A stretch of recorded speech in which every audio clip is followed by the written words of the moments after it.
అమరావతిలో రాజధాని అభివృద్ధి పనులు వేగంగా కొనసాగుతున్నాయి.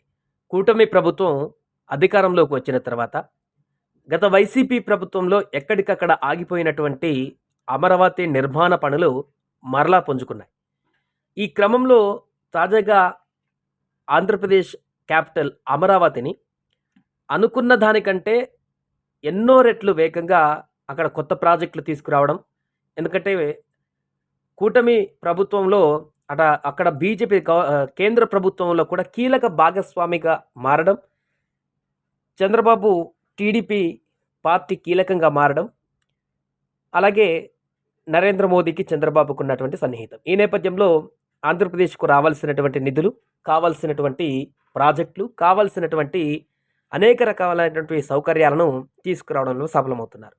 ఇందులో భాగంగా తాజాగా ఆంధ్రప్రదేశ్ రాజధాని అమరావతి రింగ్ రోడ్డు వెంబడి హైటెక్ సిటీని ఏర్పాటు చేయాలని, దానిలో కృత్రిమ మేధ అంటే ఏఐ, సెమీ కండక్టర్లతో పాటు ఇతర హైటెక్ ఇండస్ట్రియల్ హబ్లు అభివృద్ధి చేయాలని స్వర్ణాంధ్రప్రదేశ్ 2047 లక్ష్య సాధన దిశగా రాష్ట్ర ఆర్థిక వృద్ధి అన్న అంశంపై దేశంలోని అగ్రశ్రేణి పారిశ్రామిక దిగ్గజాలతో ఏర్పాటైనటువంటి టాస్క్ ఫోర్స్ సిఫారసు చేసింది.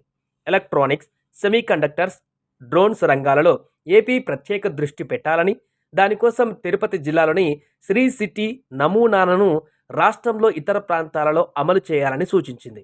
విశాఖపట్నం, అనంతపురం, తిరుపతిలలో సమీకృత ఐటీ పార్కులు, ఇంక్యుబేషన్ సెంటర్లు ఏర్పాటు చేయాలని, అభివృద్ధి, పరిశోధన వంటి నిర్దిష్టమైన విభాగాలలో పనిచేసే సంస్థలకు ప్రత్యేక రాయితీలు ఇవ్వాలని సూచించింది. అమరావతి చుట్టుపక్కల మెడిసిటీని అభివృద్ధి చేయాలని సిఫారసు చేసింది. Tata Sons executive chairman N Chandrasekhar co చైర్మన్గా ఏర్పాటైన టాస్క్ ఫోర్స్ రూపొందించినటువంటి 360 పేజీల నివేదికను ముఖ్యమంత్రి చంద్రబాబు ఢిల్లీలో తాజాగా బుధవారం రోజు విడుదల చేశారు. వాటిలోని కొన్ని ముఖ్యాంశాలను మనం ఇప్పుడు చూస్తే, ప్రస్తుతం రాష్ట్ర స్థూల ఉత్పత్తిలో 72% విశాఖపట్నం, ఎన్టీఆర్, తిరుపతి, కృష్ణా, ఏలూరు వంటి 15 జిల్లాల నుంచి వస్తుంది. ఆయా జిల్లాలలో food processing, marine, aquaculture, electronics, automotive, life sciences, blue economy, logistic, robotics, data సెంటర్లు, ఏఐ, థీమ్ ఆధారిత పర్యాటకం, నైపుణ్యాభివృద్ధిపైన ప్రత్యేక దృష్టి పెట్టాలి. పారిశ్రామిక రంగానికి ప్రభుత్వ విధానాలన్నీ సక్రమంగా అమలయ్యేలా చూసేందుకు, అవసరమైన మార్పులు చేసేందుకు, ఇబ్బందులు తొలగించేందుకు ప్రభుత్వ పారిశ్రామిక రంగ ప్రతినిధులతో పర్యవేక్షణ విభాగాన్ని ఏర్పాటు చేయాలి. రాష్ట్ర సమగ్రాభివృద్ధికి చంద్రబాబు ప్రతిపాదించిన P4 విధానం చాలా తోడ్పడుతుంది. ఇలాంటి నమూనాలని అందిపుచ్చుకోవడంలో రాష్ట్రం ముందుండాలి. రాష్ట్ర అభివృద్ధి లక్ష్యానికి రుణాలు విఘాతంగా మారకుండా చూడాలి. ద్రవ్య నియంత్రణ చట్ట నిబంధనల అమలుకు స్వతంత్ర సంస్థను ఏర్పాటు చేయాలి. నీతి ఆయోగ్తో కలిసి state institute of transformation నెలకొల్పాలి.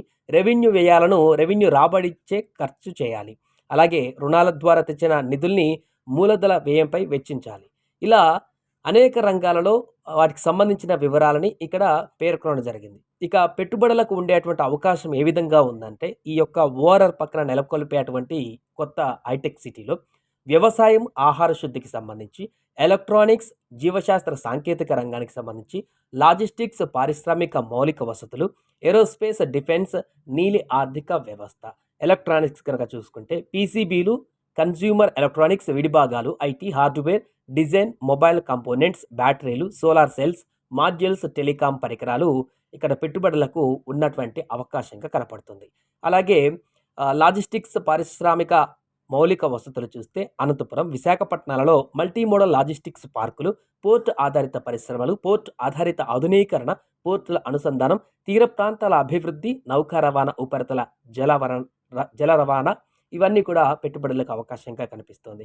Heavy mineral, beach sand ఆధారిత డిఫెన్స్ రంగ ఉత్పత్తి అవకాశాలు, metal grade titanium, aerospace, defence రంగాలలో కీలకమైనటువంటి పెట్టుబడులుగా ప్రధానంగా కనిపిస్తున్నాయి. ఇక నీలి ఆర్థిక వ్యవస్థ అంటే పరిశోధన, మౌలిక సదుపాయాల అభివృద్ధిలో విస్తృత అవకాశాలను కూడా ఇక్కడ అందిపుచ్చుకునేటువంటి అవకాశం ఉంది.